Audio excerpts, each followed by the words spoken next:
This Louisville, Texas mall is a bit of an interesting case.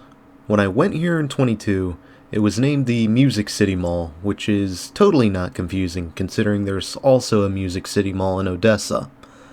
Nowadays it's called the Vista, which is an interesting callback to its original name, the Vista Ridge Mall. Let's go for a walk, everybody.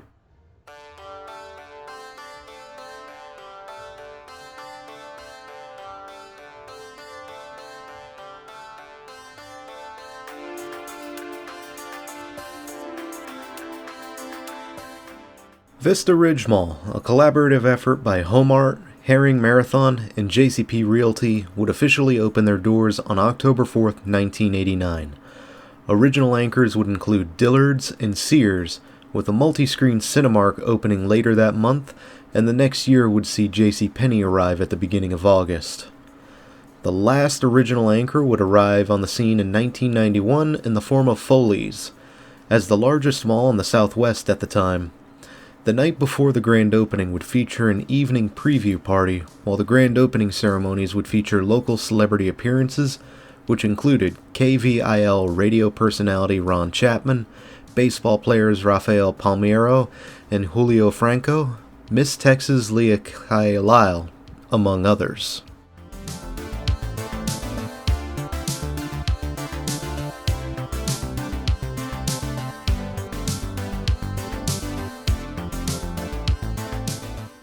The Sears today is now home to what looks like a sort of mall within a mall between smaller tenants and the larger Zion Markets, a Korean grocery store. I didn't really go in there, but looking back, I probably should have.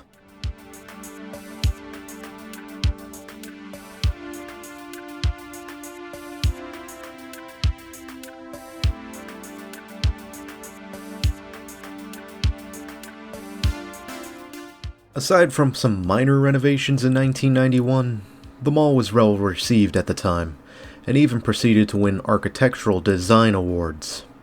However, its early success would be challenged by 1997 with the opening of Grapevine Mills, and competition would only become tougher as the Stonebriar Center would open its doors in the mid-2000s, impacting sales at the mall and leading to some cannibalization. The DFW region is a massive market, but at the same time, it's had and still has many malls to its name. And while the Vista Ridge Mall didn't go down quietly, it's no surprise that it's losing out to places like Grapevine Mills or Stonebriar Center, both bigger, higher-end malls.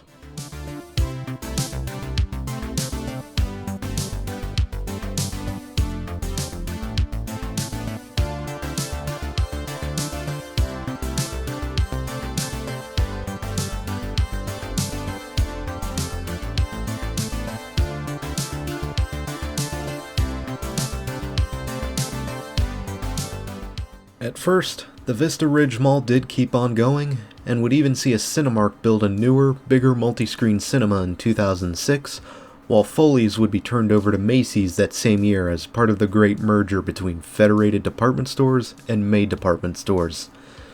It's a bit of a mess to go through exactly, so I often oversimplify it. And aside from a few incidents and a couple TV appearances, which we'll talk about later, the mall itself would just exist. It would still have the occasional community-driven event, but there wasn't much that was substantial that stood out to me.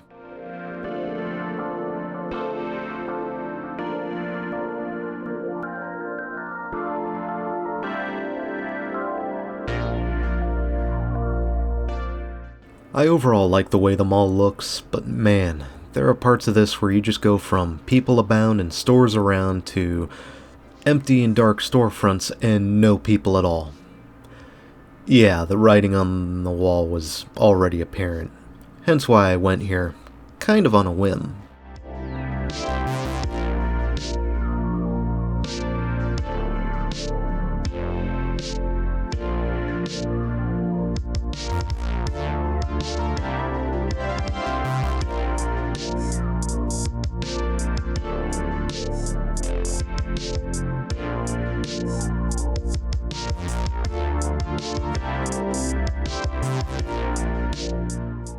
It wouldn't be until the end of 2017 when we'd see more progress in this mall's life. It would get sold for $17.3 million, which is a rather low number considering the size of this mall and the start that it had. The new owner would be John Bushman of ICA Properties, whom owned the Music City Mall in Odessa. And that would explain why there were two of them in the state for a while, as the Vista Ridge was renamed to the Music City Mall shortly after the purchase. The company would unveil a monument featuring the Ten Commandments, and the mall would host a grand reopening in September 2018, bringing celebrity appearances by Olivia Rodrigo and Kevin Quinn alongside family-oriented activities.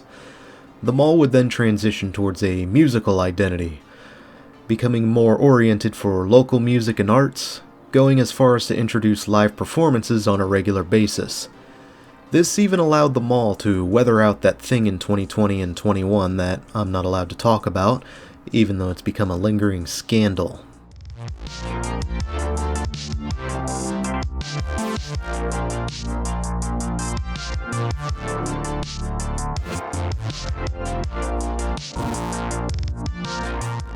The mall would see major problems manifest over the 2010s, coming in the form of anchors.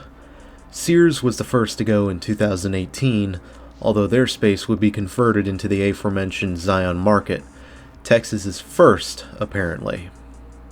JCPenney, though, would be the second to go, closing over the course of 2020, and in 2021, Macy's would shut their doors in March, and this would leave just Dillard's as the sole original anchor, and even they had downgraded into a clearance center circa 2019.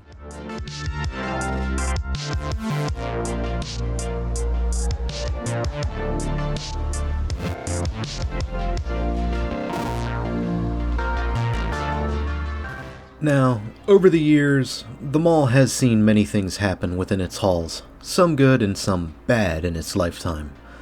The mall has been used as a filming location for multiple TV shows and movies, including The Food Court Wars in 2013 and Cruel Summer in between 2021 and 23. However, it has also seen a man push his own off switch in 2013 following a dispute, as well as an incident with another mall enthusiast, which was featured on body cam footage. I'm not going to go into detail on that because it's the kind of stuff that makes the rest of us look bad across the board. You can probably find it out there if you really want to know.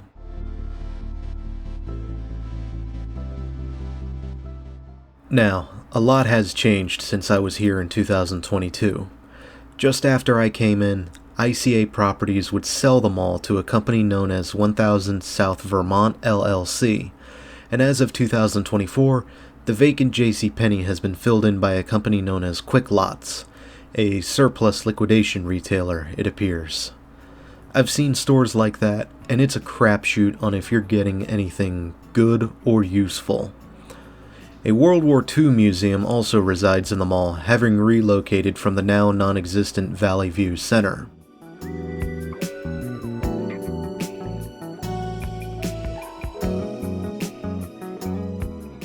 What stuck out to me the most is the unveiling of a redevelopment plan. Plans were originally drafted up in March 2022, but the sale of the mall to South Vermont put those plans on hold, before they resumed in 2023. Plans have been approved as of February 2024, but have not been finalized as of yet, and those plans call for a partial demolition of the mall, retaining Dillard's, Zion Market, Cinemark, and the food court atrium, and the demolished areas would be redeveloped into a lifestyle center. I can't say I'm a big fan of it, but nonetheless, with occupancy declining, it's only a matter of time before those plans are carried out. But, as of production, this mall is still open, and if you're a mall enthusiast like me, I would encourage you to make the visit.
Welcome to Texas, where you can drive for 12 hours and 8 of those hours will be in Texas.